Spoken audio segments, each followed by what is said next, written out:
ఇంకొక పక్కన support for tourism కింద అరకు రీజియన్ ఒక హబ్ని తీసుకొని చేస్తున్నారు, దానికి కూడా స్వాగతం పలుకుతున్నా.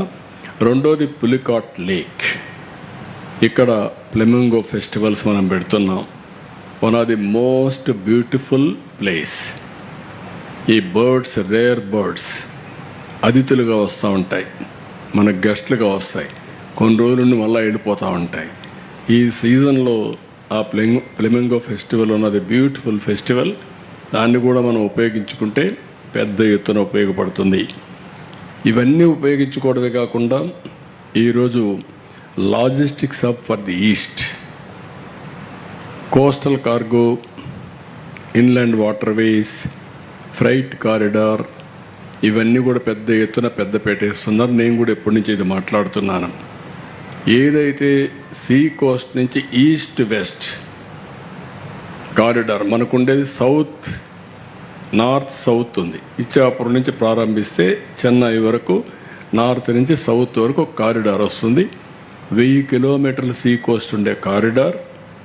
దీనికి నేను ఎన్నోసార్లు చెప్పింది, ఎవ్రీ 50 కిలోమీటర్స్ ఒక పోర్ట్, దగ్గర 20 పోర్ట్లు వస్తాయి. Hub and spoke model. అక్కడి నుంచి ఇంటర్లాండ్కి తీసుకెళ్ళాలి. అంటే మనం ఈస్ట్లో ఉన్నాం, దీన్ని వెస్ట్కి తీసుకెళ్ళాలి.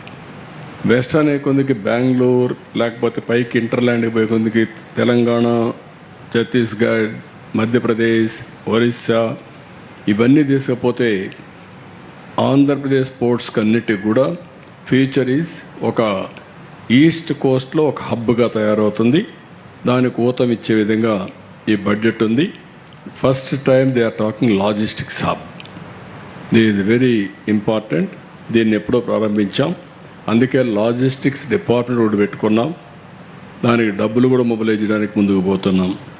రెండోది సిటీ అగ్లామరేషన్స్, గ్రోత్ సెంటర్స్. ఈరోజు 3 సిటీస్ని మనం ఐడెంటిఫై చేసాం.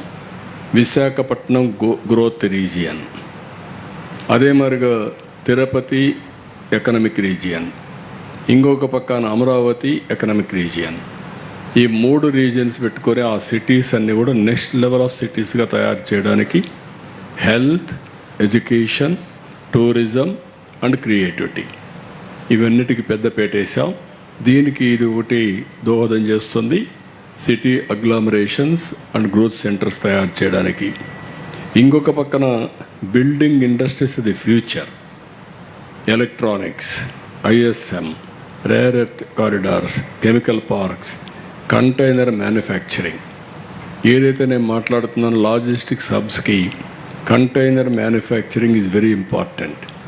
కంటైనర్స్ కానీ ఒకసారి తయారు చేసుకుంటే సోర్స్ ప్లేస్ నుంచి డెస్టినేషన్ వరకు కంటైనర్లు వెళ్ళిపోతాయి. ఇది ఓన్లీ ఎక్స్చేంజ్ ఉంటాయి. ఇప్పుడు అంతా ఒక దగ్గర రావడం, మళ్ళీ కన్సాలిడేట్ కావడం, భారీ ఎత్తున ఇన్ఎఫిషియన్సీ ఉంది.